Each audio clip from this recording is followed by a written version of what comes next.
pentru prima oară Prime de la Logan Paul și KSI. Ia vedeți frumos.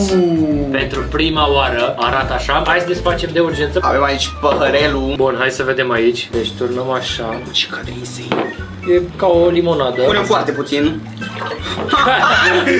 Oh my God. Hai că asta are și... Hai, bă, bă. trebuie să fie bun, mă, Prime-ul. Așa a zis Logan Paul, că e tare Așa mai e. rău Prime-ul, că... Eu n-am mai băut niciodată. Hai să Nici vedem. eu.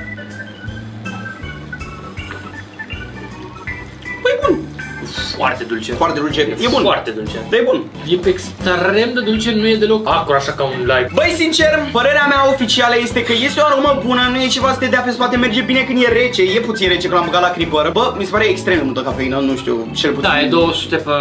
Dar fii atent, se vede cultura așa de America, mă, e mega dulce. Băi, toți, o să vezi și când mâncăm pop-tartsurile astea, e totul extrem, extrem de dulce. Da, bă, bun. Eu, sincer, n-aș bea, dar totuși e decent.